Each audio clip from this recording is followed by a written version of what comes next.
di jalan itu. Jalan Panarjiron lagi. Bukan kira.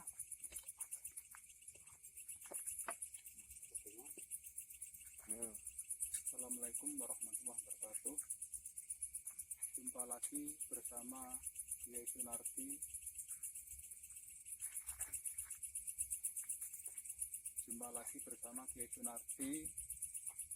Dalam kami selaku Ketua Perjalanan Dunia Lain kali ini akan menelusuri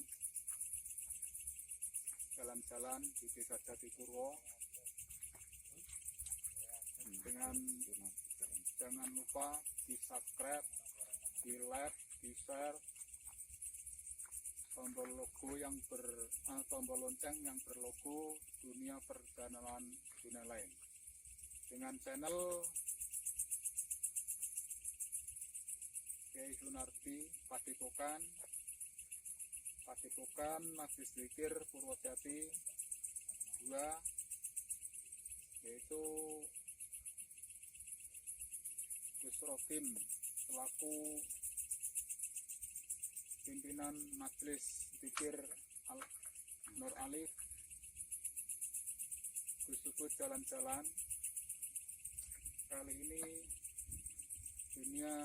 perjalanan dunia lain akan melusuri Desa Jatipurwo bersama Kiai Sunarti jalan-jalan. Marilah kita ikuti. Yuk kita jalan.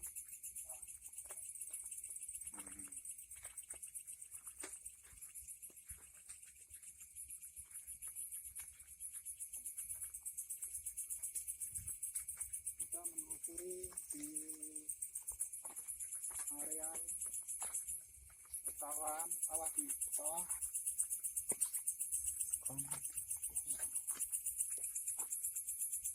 Yang kali ini banyak petani yang kelimpungan karena padinya pada akhir-akhir ini banyak yang linglung terserang hama, yaitu hama arus yang tidak bisa dipungkiri lagi karena itu benda alam.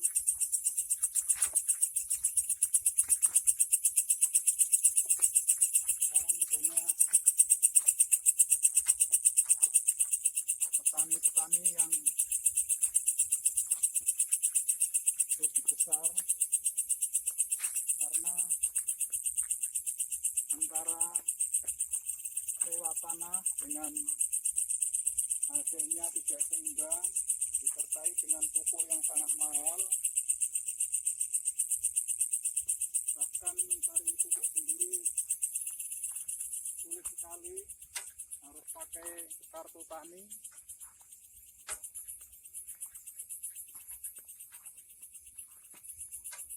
Itulah nasib para petani yang kali ini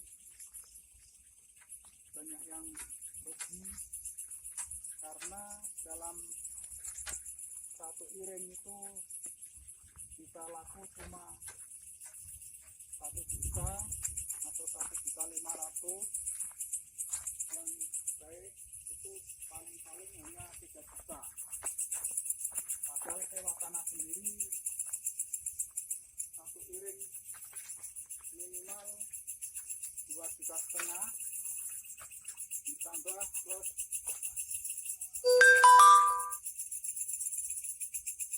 pengolahan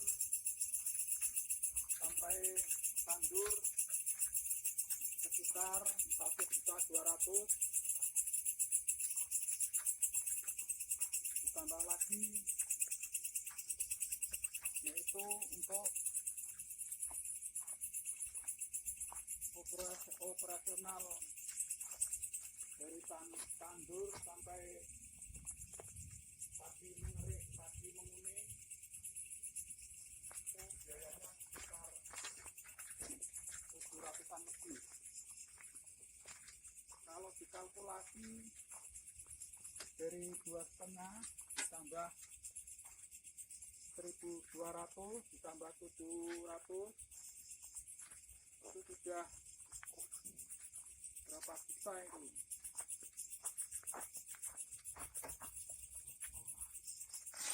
Sudah 5 juta. Kalau hasilnya padi itu paling-paling lakunya 1.000 atau 1.500, paling tinggi adalah 3 juta. Kali ini petani sangatlah rugi.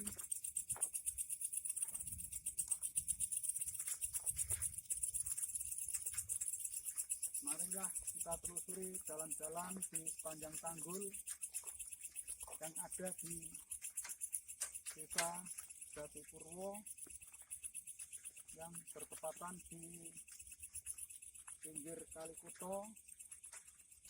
Nah, inilah ada tanaman jagung.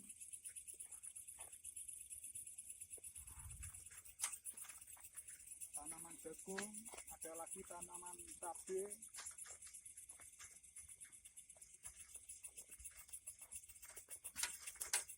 Yang di sepanjang Kali Kuto terkena banjir bandang yang sangatlah memprihatinkan. Banyak para petani yang sangat rugi besar karena hasil tanamannya diserang oleh Mbah Koyo, diserang oleh Mbah Koyo, sampai-sampai jagungnya nggak bisa panen karena terkena banjir yang sangat besar. Ada yang menanam semangka akan panen karena terserang banjir yang sangat-sangat besar, maka semangkanya semuanya luluh lantah. Kalau yang jagung ya bisa, ada yang masih bisa dipanen sekitar 3% atau 2%. Ada lagi yang total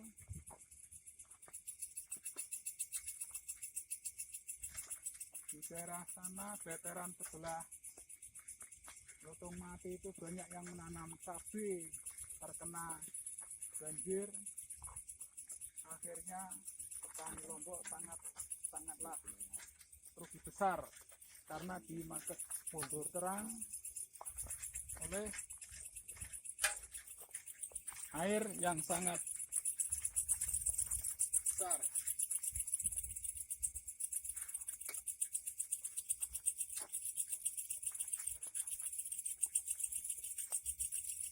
Kali ini orang-orang di Jatipurwo sangatlah rugi besar karena tanamannya yang nanam padi banyak yang roboh, daunnya mengering, padinya tidak laku, dia hanya pasrah pada yang kuasa, karena semuanya itu adalah milik Allah Subhanahu wa Ta'ala. Kita adalah hanya cuma pelantara, dan untuk tawakal, bertawakal untuk bertani, untuk menghidupi keluarga. Akhirnya manusia hanya berusaha, Allah lah yang menentukan semua usaha manusia.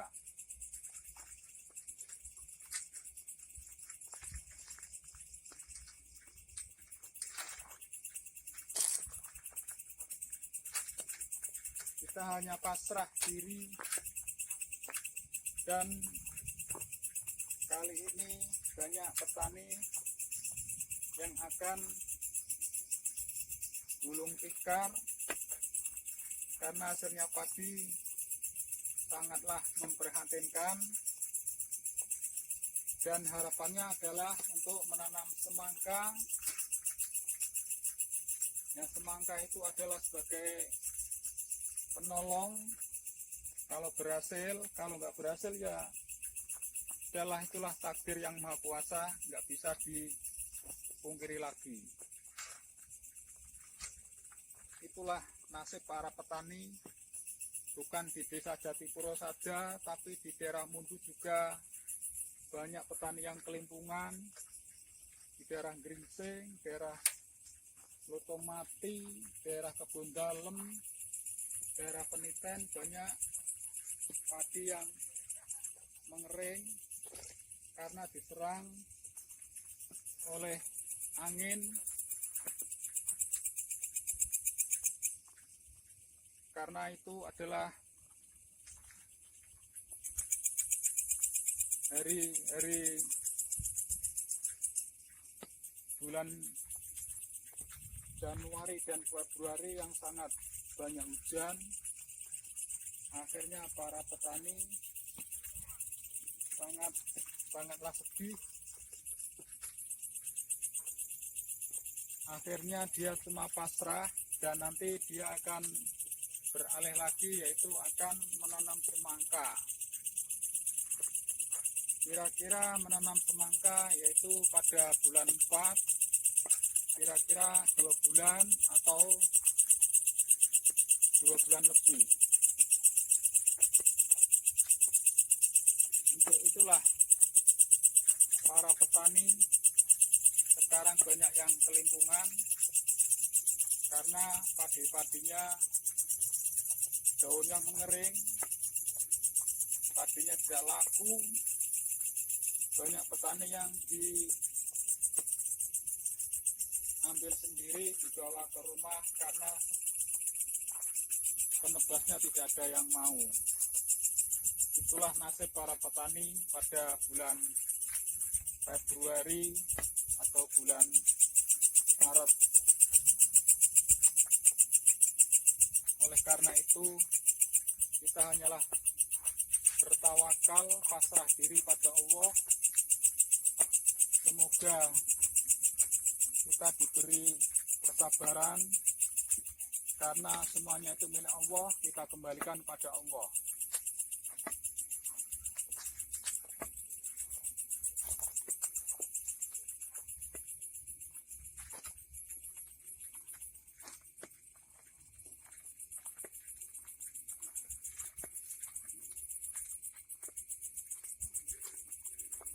Sekian pengantar kami, yaitu untuk mewakili petani-petani yang itu dunia perjalanan lain.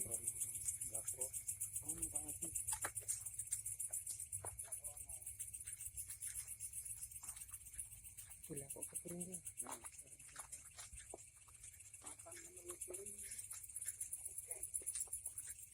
padi-padi yang mengering karena terserang arus yang sangatlah mencekam.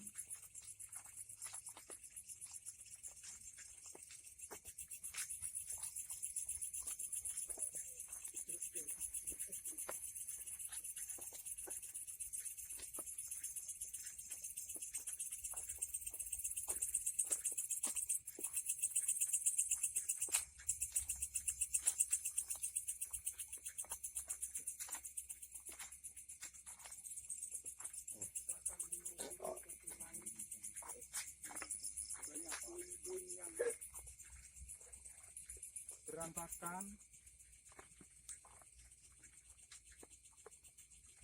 Di sini ada apanya, Pak? Di sini banyak sekali makhluk-makhluk astral, Ada setannya enggak, Pak? banyak sekali.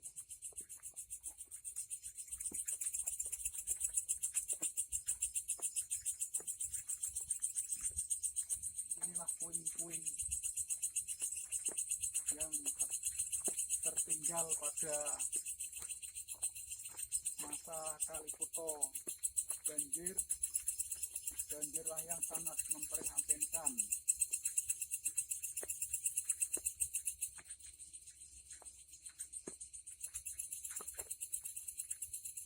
Mau kemana nih, Pak? mau meninjau Kali Kutro. Inilah puing-puing yang terkena banjir yang sangat besar, yang belum mengering. Petani belum bisa menggarap ladangnya karena masih banyak sampah-sampah yang bertumpukan.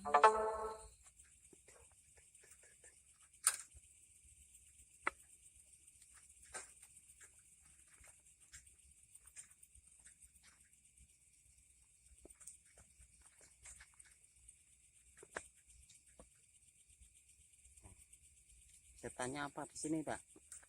Di sini banyak, yaitu Makhluk gaib, Pak. di areal jembatan itu ada yang namanya makhluk astral, yang namanya Purwati. Purwati itu apa, Pak? Itu adalah makhluk semacam ular yang berkepala manusia yang ada di sekitar sebelah selatan jembatan. Di bawah itu ada, di atasnya ada bambu kuning yang wilayahnya sampai jembatan sana apung, yang suka membawa korban anak-anak kecil. Sejak zaman dulu sampai zaman sekarang banyak anak-anak yang Hilang, Pak. hilang di sungai, diterjang itu yang namanya ore-ore, yang namanya Purwati. Itulah di sana. Kalau zaman dulu banyak, yaitu buaya-buaya yang sering membawa korban, yaitu yang kerajaannya yang ada di mulut muara yang berada di Dukuh Segentong.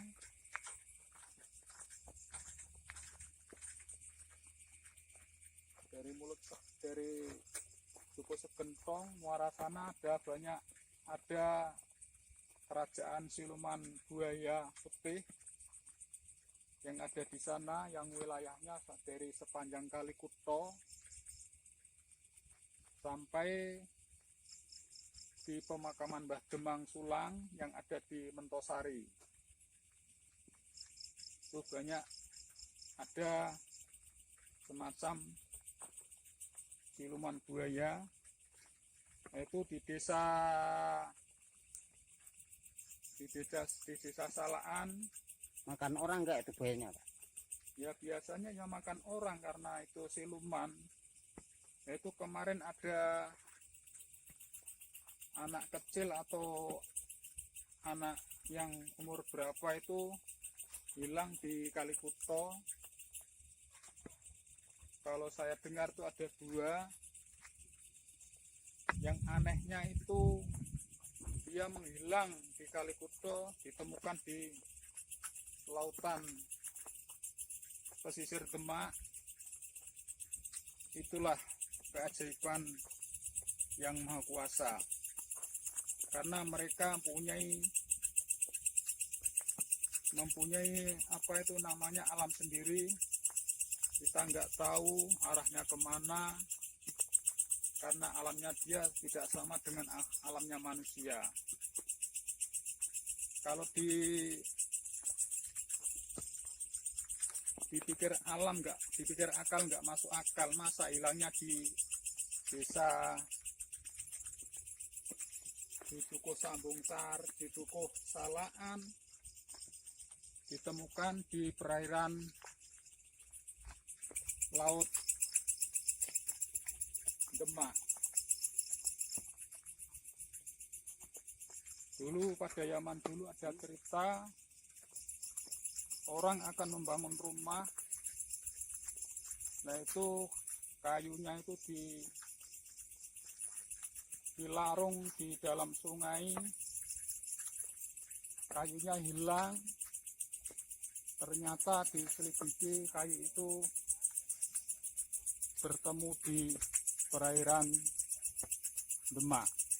Itulah cerita atau mitos itu, saya nggak tahu, yang karena itu ada ya gimana, itulah keajaiban Sang Maha Kuasa, tidak bisa dinalar dengan akal.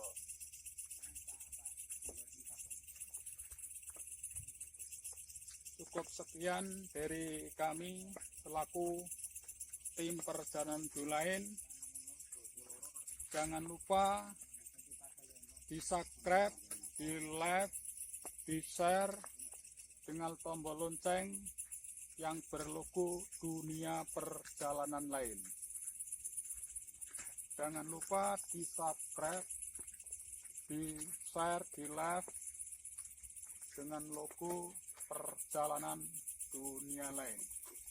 Cukup sekian dari kami. Assalamualaikum warahmatullahi wabarakatuh.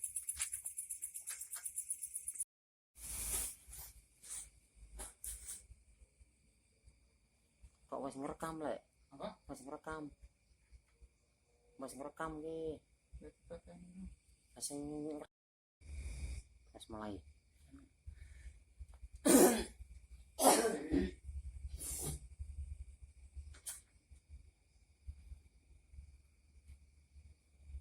Assalamualaikum warahmatullahi wabarakatuh.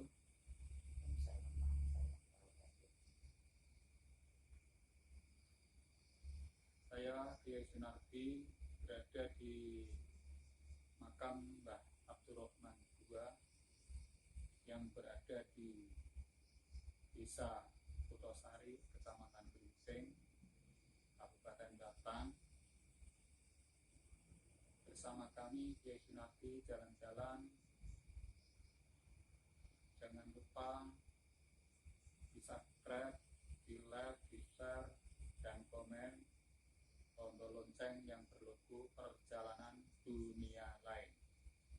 Di channel Kiai Sunardi Jalan-Jalan, Gus Ketua Jamiah Dzikir Nur Alif, Majelis Dzikir Nur Alif, dan yang terakhir adalah Gus Jalan-Jalan. Kali ini kami berada di makam Mbah Abdurrahman II, yaitu keturunan dari Surakarta.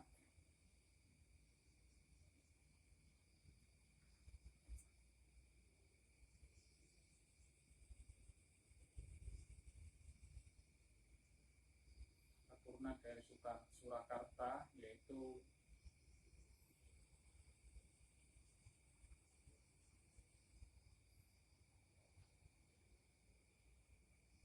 Ageng Selo Abdurrahman.